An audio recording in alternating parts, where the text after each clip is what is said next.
شهر رمضان الذي أنزل فيه القرآن.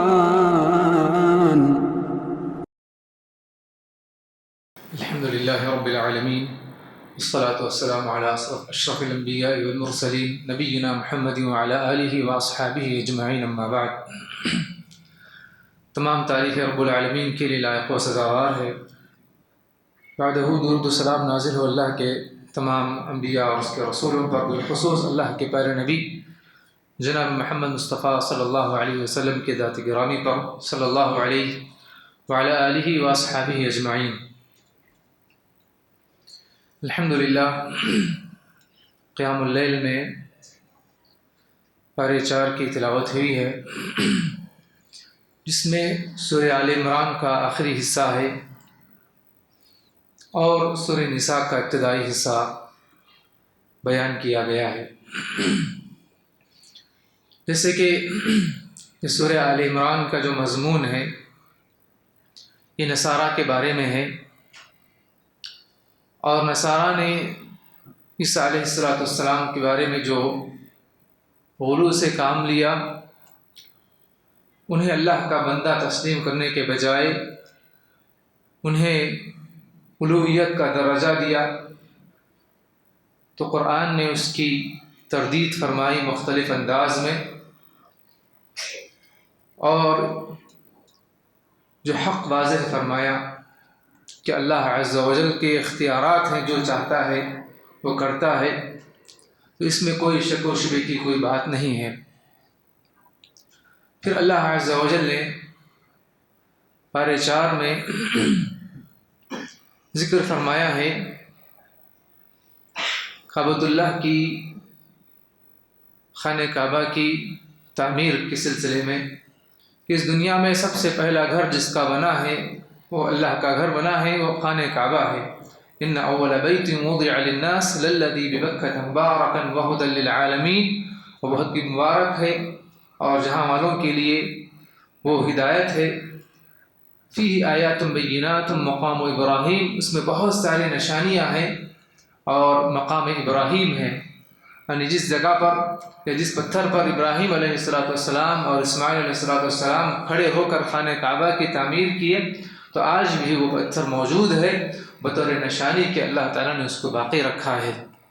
اور اس گھر کا طواف اور اس کا یعنی وہاں جا کر حج کرنا اس پر ضروری ہے جو وہاں جانے کی طاقت رکھتا ہے. جس کے پاس سفر خرچ ہے اور جس کے پاس صحت ہے، تو من استطاع الیہ سبیلا، تو زندگی میں ایک مرتبہ اس پر حج لازم ہے، فرض ہے. اس کے بعد اللہ عز و جل نے یہ بیان فرمایا کہ امت مسلمہ کی ایک شناخت ہے، ایک پہچان ہے، اس کو باقی رکھیں. کسی یہودی یا کسی نصارہ کی تقلید اور اتباع نہ کریں. اگر تم اس طرح کرو گے تو تم گمراہ ہو جاؤ گے. یا ایھا الذین آمنوا ان تطیعوا فریقا من الذین اوتوا الکتاب یردکم بعد ایمانکم کافرین، اگر تم ان کی اتباع کرو گے تو تم کو ایمان کے بعد وہ کفر میں داخل کر دیں گے، تم کو مرتد بنا دیں گے. اس کے بعد اللہ عز و جل نے اہل ایمان کو، مومنوں کو ایک ایسے اصول اور ضوابط بتائے ہیں جس پر چل کر وہ بہت ہی اعلیٰ اور افضل ترین امت بن سکتی ہے. اللہ عز و جل نے اس کے لیے کچھ اہم اصول بتلائے ہیں، جن میں سے پہلا اصول یہ ہے کہ تم اللہ تعالیٰ سے ڈرو اور تمہاری زندگی بھی اللہ کی اطاعت میں ہو، اور موت بھی آئے تو تم مسلمان رہنا. پھر اس کے بعد اللہ تعالیٰ نے پوری امت اسلامیہ کو اتحاد کے ساتھ رہنے کی تاکید فرمائی اور اپنی پچھلی زندگی کو یاد دلایا. کہا کہ وَاعْتَصِمُوا بِحَبْلِ اللَّهِ جَمِيعًا وَلَا تَفَرَّقُوا، اللہ کی رسی کو مضبوطی سے تھام لو اور فرقے نہ بٹ جاؤ، فرقوں میں نہ بٹ جاؤ. اور یاد دلایا اس زمانے کو جب کہ تم آپس میں ایک دوسرے کے خون کے پیاسے تھے، اللہ تعالیٰ نے تمہارے دلوں میں الفت و محبت پیدا کر دی، تو اللہ عز و جل نے تمہیں جہنم کے گڑھے سے نکال کر سیدھا راستہ دکھلایا ہے. تو اسی لیے تم یہ آپس میں ٹولیاں بنا کر الگ الگ فرقے نہ بناؤ، بلکہ متحد ہو جاؤ. اسی میں تمہاری قوت ہے، اسی میں تمہاری طاقت ہے اور سربلندی کا راز ہے. پھر اللہ تعالیٰ نے یہ بیان فرمایا کہ تم میں سے ایک جماعت ہونی چاہیے جو ہمیشہ نیکیوں کا حکم کرتے رہے، برائیوں سے روکتے رہے۔ تو اللہ عز و جل کی اس حکم کے مطابق ہم میں سے ہر ایک کو چاہیے کہ اپنی اولاد میں سے جو اس بات کا اہل ہے کہ وہ دین سیکھ سکتا ہے اور دین کی تبلیغ کر سکتا ہے، تو لڑکا ہو یا لڑکی ہو، اس کو دین کے لیے وقف کر دیں، اس کو دین کے لیے لگا دیں۔ یہ امت کے لیے فریضہ ہے، ایک ذمہ داری ہے۔ اور اس کے بعد اللہ عز و جل نے یہ بھی بیان فرمایا کہ تمہارا جو وجود ہے، اس وجہ سے تم کو پیدا کیا گیا ہے کہ تم لوگوں کو نیکی کا حکم کرتے ہو، برائیوں سے روکتے ہو، اور تم خود بھی ایمان والے ہو، تم بھی اللہ پر ایمان رکھتے ہو۔ اگر یہ صفات، اگر یہ خوبیاں تمہارے اندر ہے تو تم سربلند رہو گے، تم کامیاب رہو گے۔ پھر اللہ عز و جل نے اس کے بعد بیان فرمایا کہ تم مسلمانوں کو چھوڑ کر یہودیوں سے، نصارہ سے اور اللہ کے دشمنوں سے دوستیاں نہ کرو، ان کو اپنا رازدار نہ بناؤ۔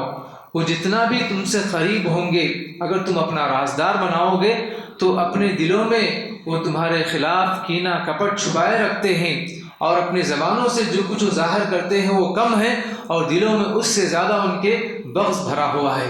تو آج بھی مسلمان غیر مسلموں پر مسلمانوں سے زیادہ جو اعتماد اور بھروسہ کرتے ہیں، اور کبھی کبھی ان کی زبانوں سے مسلمانوں کے خلاف جو عداوت، جو دشمنی کے کلمات نکلتے، اللہ فرماتے ہیں ان کے دلوں میں اور زیادہ تمہارے خلاف بغض بھرا ہوا ہے۔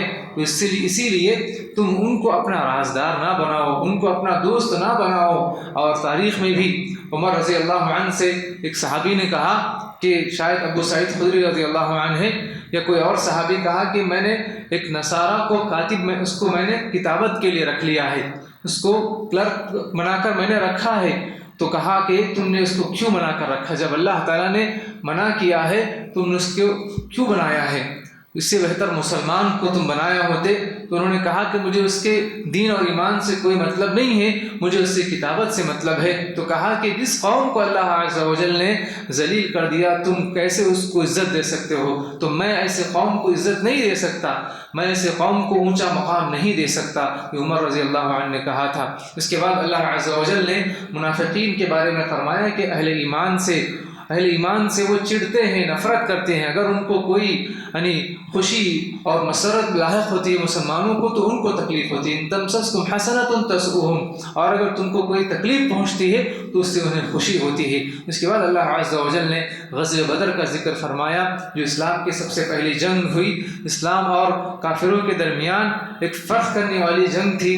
جو دراصل مسلمان نکلے تھے اس قافلے کو لوٹنے کے لیے، جو تجارت سے لدا ہوا آ رہا تھا، ملک شام سے، مدینے سے گزرتے ہوئے مکہ جا رہا تھا ابو سفیان کی سرپرستی میں۔ تو آخرکار اللہ عز و جل نے دونوں مسلمانوں اور کافروں کو وہاں پر جمع دیا، اور وہ تو نکل گئے، لیکن مکے سے ابو جہل اور اس کی سرپرستی میں 1000 کی جو فوج آئی تو وہاں پر مقام بدر میں رکے۔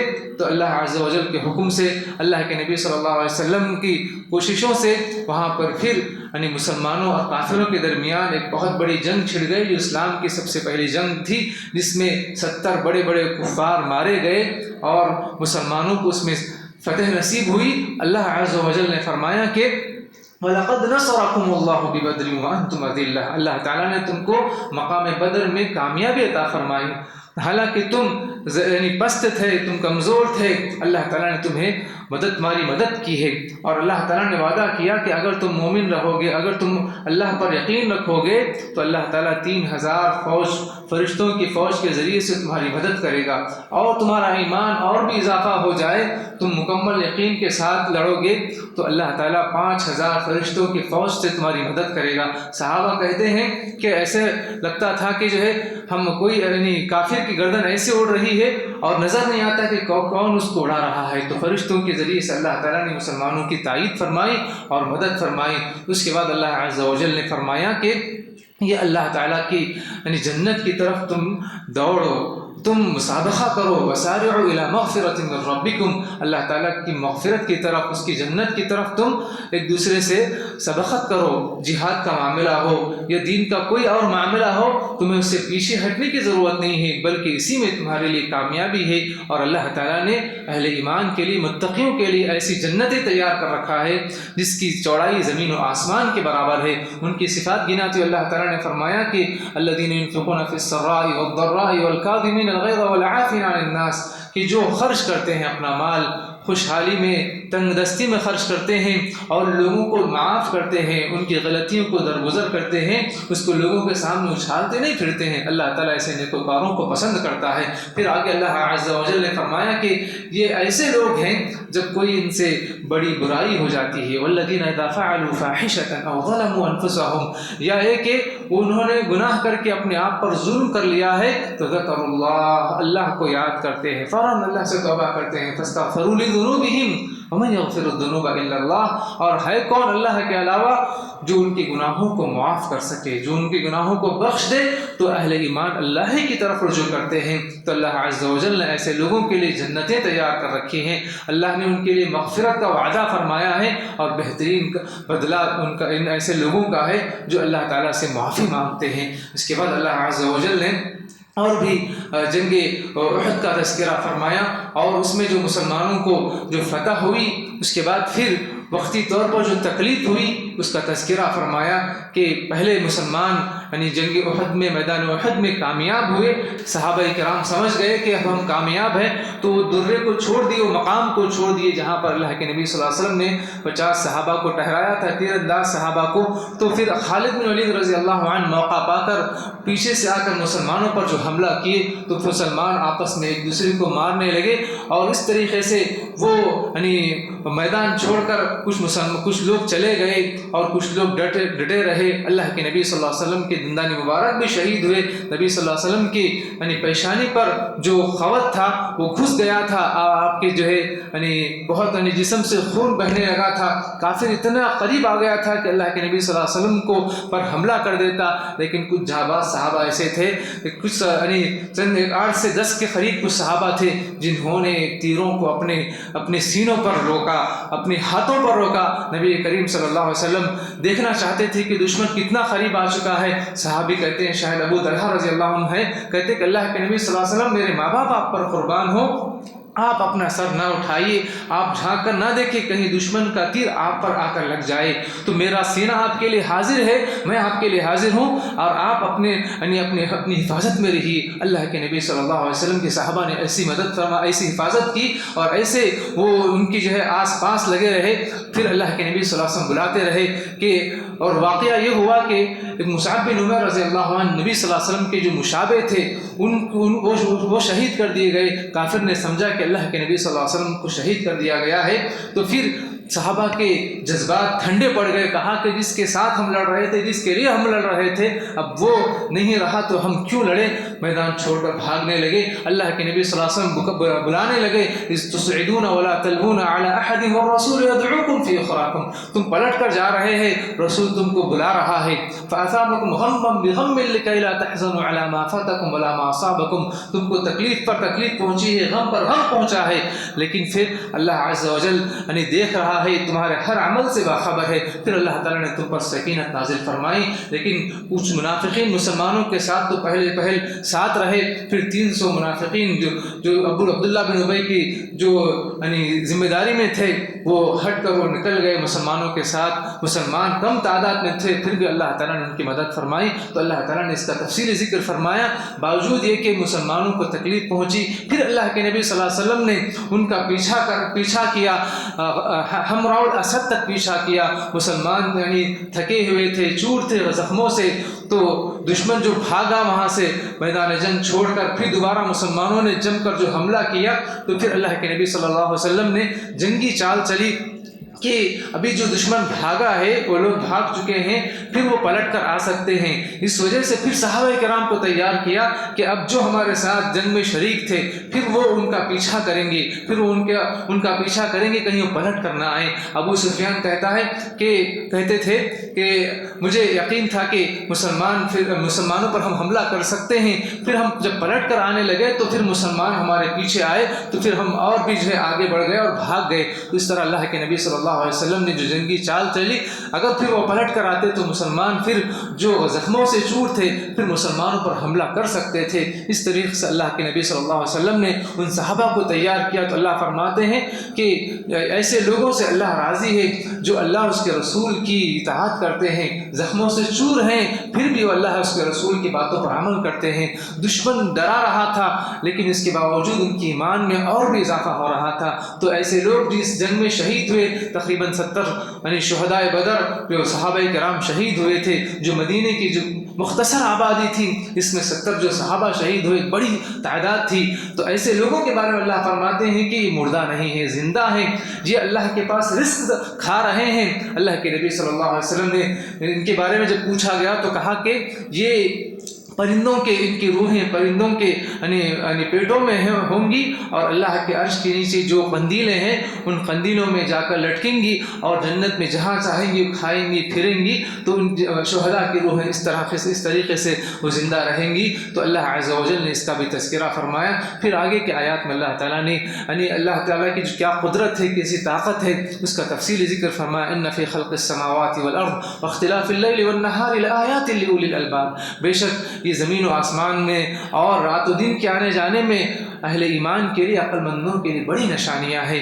الذین یذکرون اللہ قیاما وقعودا، اسی لیے وہ اللہ تعالیٰ کی بڑائی اور کبریائی کو جانتے ہیں، پہچانتے ہیں، اسی لیے اللہ کو صبح و شام یاد کرتے ہیں، اٹھتے بیٹھتے لیٹتے اللہ تعالیٰ کا ذکر کرتے ہیں اور دعا کرتے ہیں۔ وقنا عذاب النار، اے اللہ ہمیں آگ کے عذاب سے بچا لے۔ اور یہ کہتے ہیں کہ ربنا ما خلقت ھذا باطلا، اے پروردگار اس کائنات کو تو نے باطل نہیں پیدا کیا، بیکار نہیں پیدا کیا۔ جیسے کہ کائنات میں اگر ہم دیکھیں تو اتنے بڑے بڑے ستارے ہیں، سیارے ہیں، جس میں ہماری زمین کا جو پلانٹ ہے بہت چھوٹا ہے، اور سورج بہت بڑا ہے، اور دیگر جو ستارے اور سیارے ہیں اس کے سامنے سورج بہت چھوٹا ہے۔ جس سے کہ آپ سائنس اگر پڑھے تو جانتے ہیں تمام چیزیں، کائنات کی جو حقیقت ہے، جتنے زمین پر جو ریت ہے اس سے بھی زیادہ ستارے اور سیارے کائنات میں ہیں جو گھوم رہے ہیں اپنے اپنے مدار پر، جو اللہ تعالیٰ جس کو تھامے ہوئے ہیں، جو اللہ تعالیٰ نے اس میں بے شمار اور بھی شاید مخلوقات پیدا کی ہوں گی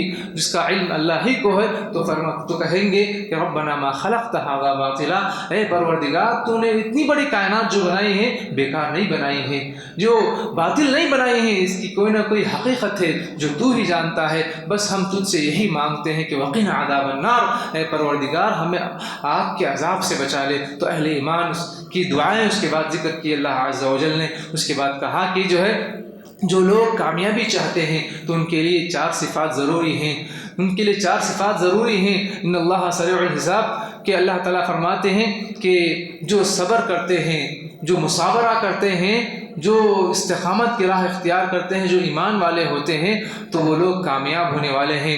الذین آمنوا اصبروا وصابروا ورابطوا واتقوا اللہ لعلکم تفلحون، اور اللہ تعالیٰ سے ڈرو، اسی میں تمہارے لیے کامیابی ہے۔ اس کے بعد کے آیات میں اللہ تعالیٰ نے سورہ نساء میں خواتین کے بہت سے مسائل ذکر فرمائے، اور اسی طریقے سے یتیموں کے بہت سے مسائل ذکر فرمائے کہ یتیم جو بچہ جس کا باپ کا انتقال ہوتا ہے اس کی بلوغت سے پہلے اس کی عمر میں، تو اس کا جو مال ہے تو اس کی ذمہ داری جو لیتے ہیں تو اس کے مال کی حفاظت کرے، اس کے مال کو ضائع نہ کرے بلکہ اس کی جو حفاظت کرے۔ اگر وہ غریب ہے جو اس کی نگرانی کر رہا ہے تو اس کی ضرورت کے حساب سے اس میں سے کھائے، اور اس کو بڑے ہونے کے بعد اس کو واپس دینے کے جو ڈر سے اس کو برباد نہ کر دے اور اپنے مالوں میں اس کو شامل نہ کرے۔ اللہ تعالیٰ نے تمام تفصیلات ذکر فرمائی۔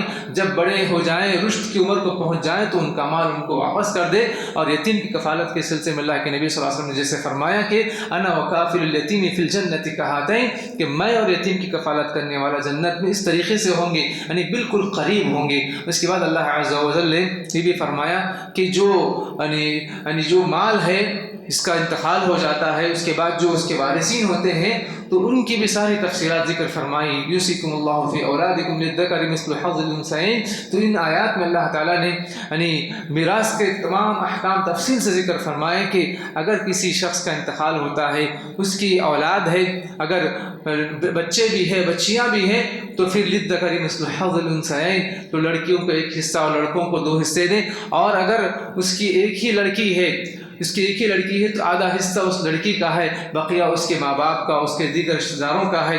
اور اگر ماں باپ بھی ہیں تو ماں اور باپ کو دونوں کو چھٹواں حصہ ملے گا. اور اگر اس کے کوئی اولاد نہیں ہے، جس کا انتقال ہو گیا ہے، صرف ماں باپ ہیں، تو ماں کو تیسرا حصہ ہے پورے مال کا، اس کے بعد بقیہ اس کے والد کو ہے. پھر اللہ تعالیٰ فرماتے ہیں اور اگر اس کے یعنی اولاد تو نہیں ہے، اس کے ماں اور باپ ہیں، لیکن اس کے دیگر بھائی ہے، تو اس کی وجہ سے ماں کا حصہ یعنی تیسرا حصہ سے کم ہو کر چھٹواں حصہ اس کو ملے گا. تو اللہ تعالیٰ تفصیل سے اس کی تفصیلات بیان فرمائی ان آیات میں. پھر اللہ تعالیٰ فرماتے ہیں کہ اگر تمہاری بیوی کا انتقال ہو جائے تو تمہارے لیے اس کا آدھا حصہ ہے، اگر اس کی کوئی اولاد نہ ہو. ہاں اگر کوئی اولاد ہو تو اس کا 4تھا حصہ تم کو ملے گا. اور اس کے بعد فرمایا کہ اگر تمہارا انتقال ہو جائے تو تمہاری بیویوں کے لیے جو حصہ ہے وہ یعنی ربع حصہ ہے. مال کے اگر 4 حصے کریں تو اس کا 4تھا حصہ، تو جتنے بھی بیویاں ہیں، ایک ہے یا ایک سے زائد ہیں، تو ان کے لیے 4تھا مال کا 4تھا حصہ ہے. اور اگر وہ بیویاں یعنی تمہاری اولاد ہیں اور تمہاری اولاد کے ساتھ تمہاری بیویاں بھی زندہ ہیں، تمہارا انتقال ہو گیا ہے، تو تمہاری بیویوں کے لیے 4تھے حصے سے کم ہو کر 8واں حصہ ملے گا اور بقیہ دیگر اولاد کو ملے گا. اللہ تعالیٰ نے تمام تفصیلات ذکر فرمائی. اور ہر ایک کے بعد اللہ فرماتے ہیں اگر زندگی میں کسی نے وصیت کی ہے تو پہلے وصیت کا مال الگ کرے، اس کے بعد پھر رشتہ داروں میں مال تقسیم کرے. اور اس کے بعد اللہ عز و جل نے فرمایا کہ اللہ کے حدود ہیں، جو اللہ کی حدود سے آگے بڑھتا ہے تو پھر وہ نافرمان ہو، اس کے لیے دردناک عذاب ہے. جو اللہ اس کے رسول کی اطاعت کرتا ہے تو اس کے لیے کامیابی ہے. دوستو اور بھائیو، اس کے علاوہ اور بھی خواتین کے جو مسائل ہیں وہ تفصیلات کے اللہ تعالیٰ اس کے بعد کے آیات میں ذکر فرمائے. انشاءاللہ آگے کے دروس میں اس کی تفصیلات بیان کی جائے گی. اللہ عز و جل سے دعا ہے کہ رب العالمین ہمیں قرآن کا صحیح فہم عطا فرمائے اور ہم سے جو خطائیں ہوئی ہیں اللہ تعالیٰ ان کو درگزر فرمائے. اللہ تعالیٰ ٹوٹی پھوٹی عبادتوں کو قبول فرمائے. اللہ تعالیٰ تیری عظمت کو ہمیں جاننے پہچاننے اور تیری قدر کرنے کی توفیق عطا فرما. نبی صلی اللہ علیہ وسلم کا سچا مطیع فرما بردار بنا دے. آمین یا رب العالمین. وصلی اللہ علی نبی الکریم.